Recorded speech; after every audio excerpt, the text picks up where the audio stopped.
Bienvenidos a otro episodio de 5 minutos en la historia de la iglesia con Steve Nichols.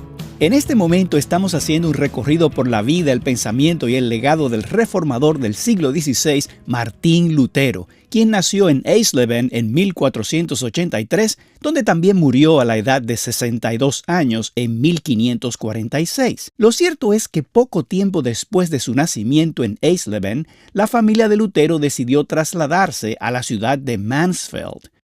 De Mansfeld, Lutero fue a Magdeburgo para su educación y luego a Eisenach. Eisenach es famosa por ser el lugar de nacimiento de Juan Sebastián Bach. Esta ciudad, situada a la sombra del castillo de Wartburg, influiría más tarde en la vida de Lutero.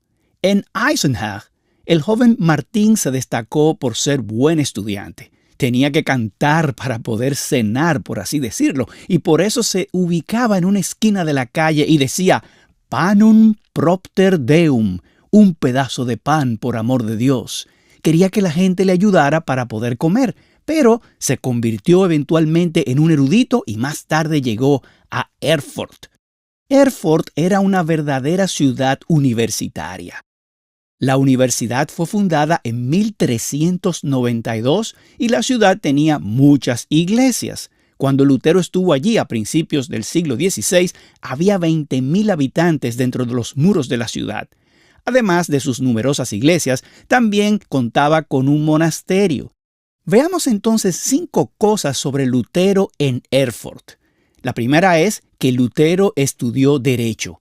Se licenció en 1502 y obtuvo su maestría en 1505. Ese verano decidió visitar a su familia en Mansfeld, pero el 2 de julio de 1505, cuando regresaba a Erfurt, le sorprendió una tormenta eléctrica. Lutero pensó que Dios lo perseguía para apoderarse de su alma. Clamó a la patrona de los mineros, diciendo, «Ayúdame, Santa Ana, y me haré monje».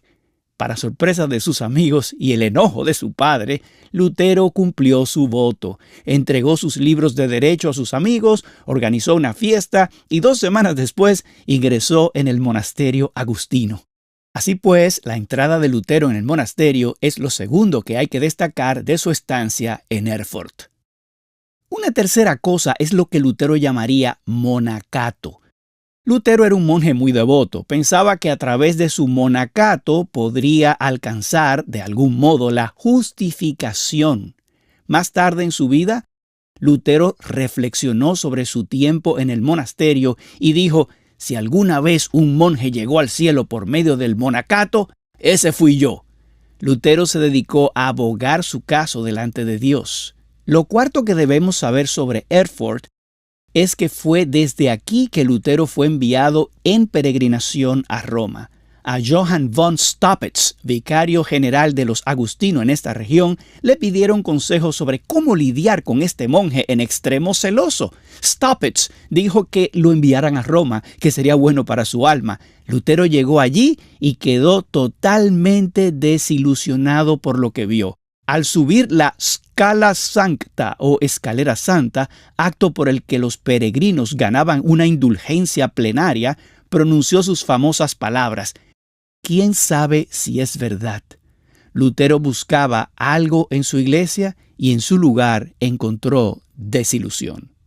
La quinta cosa, y quizás la más importante sobre Erfurt, fue que allí Lutero estuvo expuesto a la Biblia. Fue en la biblioteca del monasterio agustino donde Lutero tuvo en sus manos por primera vez una Biblia completa.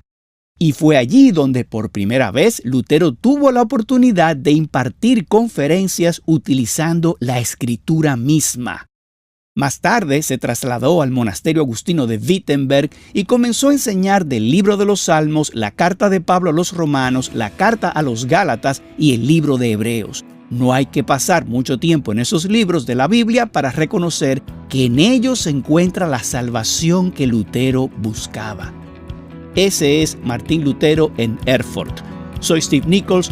Gracias por acompañarnos en 5 minutos en la historia de la Iglesia.